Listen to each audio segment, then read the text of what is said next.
Bloomberg, soon to be somewhere else. And we are talking about content, advertising, brand, and new platforms to kick off today. And I'm going to just, it's obviously we're talking about brands, publishers, media, and marketers, and all the platforms in between, Google, Twitter, Facebook. We have a lot of news.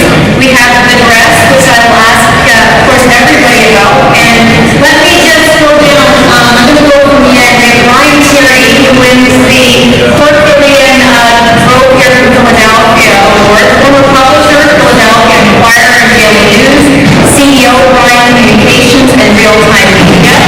Next, we have Mark Horner, managing partner and head of innovation, branded content and MediaCom. Guy Vickers, CEO, The New Republic, made some news yesterday with Lori, and came to The New Republic from Yahoo News. That is The New Republic. We're talking about David Freeman, co-head of digital content packaging and brand partnerships for CAA, and Mike Fairley, COO of Forbes Media. So I'm going to start actually, I'm going to do a quick round robin since we had the dress this week, the latest internet meme. I want to get a sense, first of all, what color did you all see, and what did it tell you? Anything about the environment we're in? We'll start with you. Blue, black, white. I saw blue, black. I have no question about it, and the only thing that meant to me was I saw it in old media, new media, everywhere, and I think there's no blurring between old and new media anymore. Okay. I have to confess that I saw blue black and we got an argument with someone that wasn't blue black, his sport was white gold, and I saw the picture that they showed was blue white gold. So I see two pictures. Two different pictures, which I thought was interesting. And listen, I just think it speaks to the power of what viral means, and I think it talks about how, brands, if that's the subject here today, are capitalizing on these meme moments to get into the conversation and remain relevant to their audience. Now you're too busy thinking about politics to be looking at dresses? Yeah, absolutely. No, of course I saw it. And obviously it was blue black. It actually, I thought it was really interesting because it speaks to the paradigm shift, right? People are no longer searching on content. Content is appearing on screen, right? And I think it speaks to literally a paradigm shift. Publishers often looking back at the same time. Mark, I was trying 116 brands, I think that was the brand count, almost immediately jumped in with tweets. Yeah. Playing something. I saw Oh, okay. But Bill Blasio is going on script. But I think, we can talk for days about what happened. I think the sad reality is that people just like to look at pictures on the internet, and they don't really care what they are. And it just happens to be Okay. I saw the white gold, and I think what was also interesting for me was just how everybody from, new media, old media jumped on this, because I think everybody they thought this was an important conversation going on in popular culture, and I wanted to have that badge on front of my newspaper. So, okay, I'm going to go back to Forbes. You guys are all about hits, lots of hits. And it's interesting, you've been a pioneer in this whole area of brand content. Most recently, for putting Fidelity ad on the cover. And I read a piece by one of your colleagues talking about this new model for the newsroom. He called it the Stargate model, after I'm sure the great film, iconic film, Stargate. So give me a sense, what is that exactly, and what does this mean for brands? How should they be thinking about what they're doing now? Yeah, so a couple of things we've learned by being innovators and doing different things over the years is that you can usually measure your success by the amount of rotten tomatoes thrown at you or the chorus of boos that you initially get whenever you try something new. And the cover you're referring to, yes, has the Fidelity.com brand voice, or Fidelity's brand voice mentioned on the cover, and then inside is an editorial piece on, which is a brand voice piece by Fidelity on mapping out your retirement. And nobody can pay for that. That was the choice of the editors to put on the cover. It was a choice of the editors to put it on the cover. Exactly. And it was interesting, 2 weeks later, we saw a cover treatment on the New York Times magazine section with Joe Magazine with Fidelity on the cover as well, just in a different format. But the reality is you've got this major shift going on towards thought leadership, which away from product marketing, and different people are managing it in different ways. But brands want to get involved in the conversations that are going on about them and about their industries, with or without them.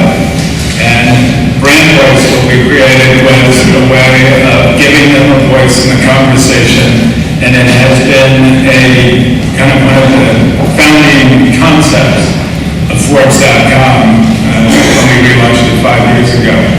Well, and anything you want to say, is there anything about this, and what is so new about the model? How does it, for the newsroom itself? Because you have had Brand Voice for some time, so what's the latest evolution, and how is it different from any other newsroom?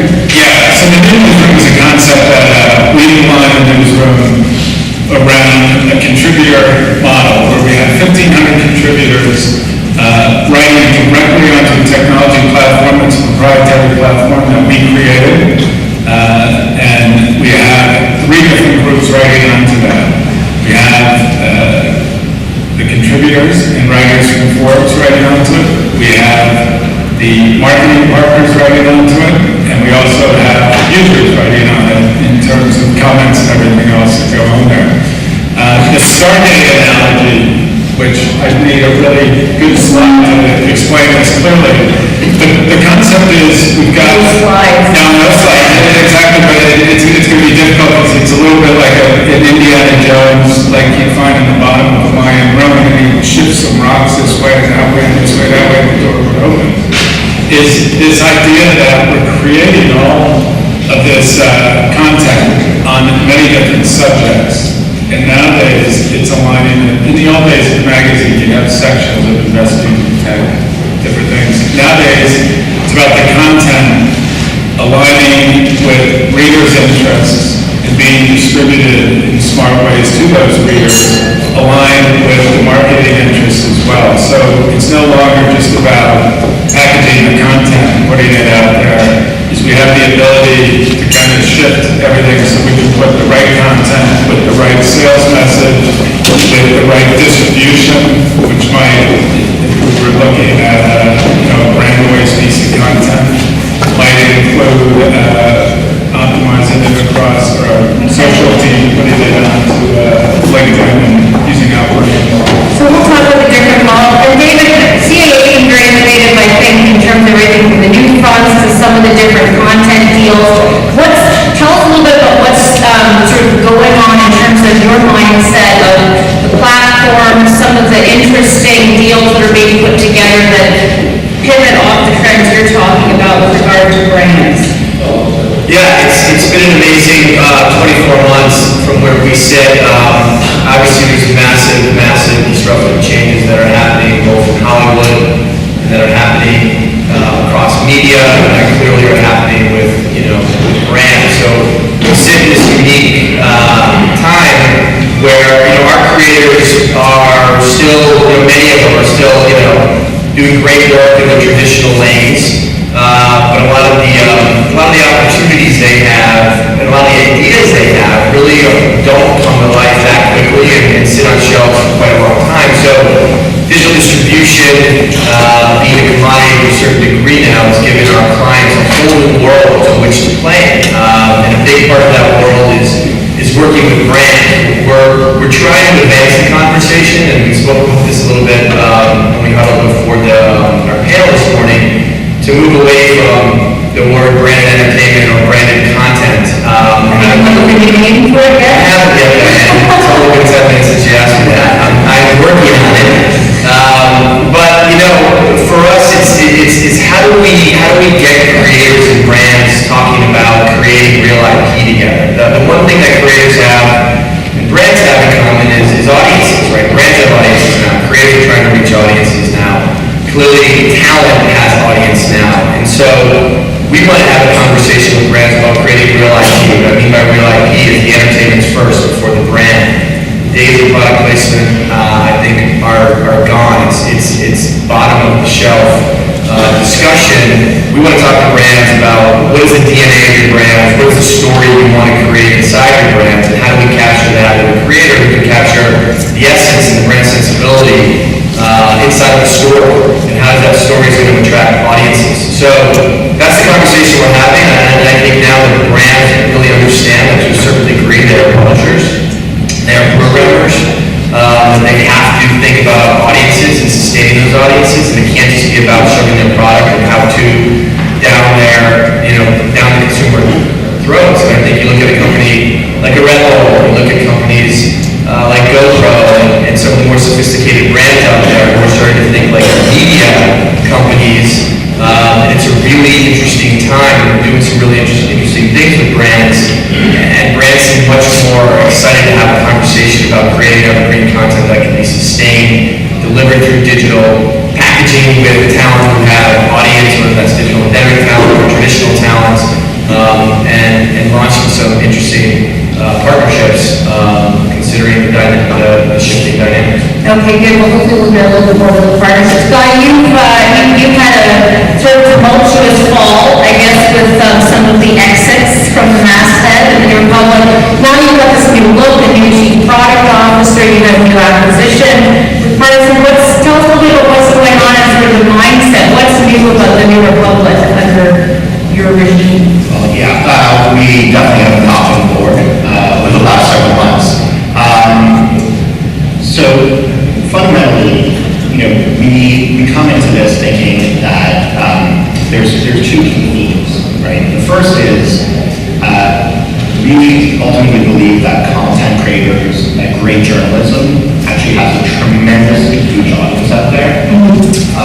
I think over the last decade or so that I've been in publishing, we have seen a lot of gnashing teeth and a lot of hand-wringing and a lot of concern about the imminent demise of great journalism. I just don't buy that. I think that there are literally billions of people out there who can access our great journalism in seconds, right? And that's never been the case before. So we think that the audience out there for the great journalism that we do is tremendous, right? That's one key theme. Was the issue distribution? Because the circulation had been shrinking prior to... So I think part of it is that we're seeing, so first, there is the notion that you do have to invest, right? You have to invest not just in journalism, but in creating really flat and horizontal and collaborative newsrooms where product folks, engineers, designers, multimedia editors, and journalists work together to create content. And you have to use data to really start to understand where your audience is, what your audience cares about, and we have to create a service to our audience, which is why we, just to be clear, we didn't acquire Parsley, we made an investment in that. Right. That is why we made that investment, and that's why we hired Ellen Pierce as our chief product officer. But I think this is all in service of great journalism, right? And we believe that there's a shift that's emerging and becoming more and more obvious, right? So I think that when I look at online publishers in general, I look at the market, right? On one end, there is scale, right?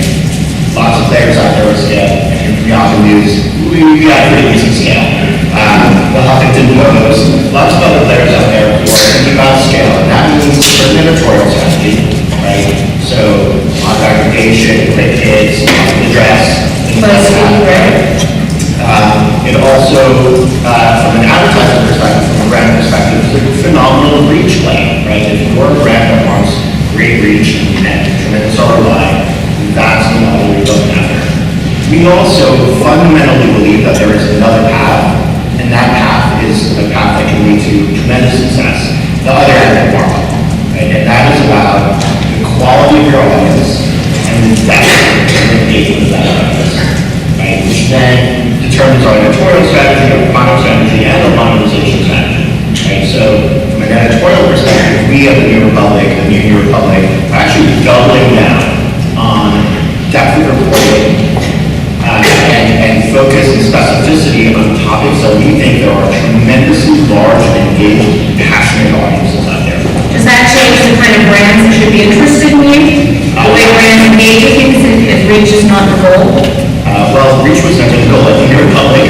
Right. I think we always had a very highly influential, very coveted audience.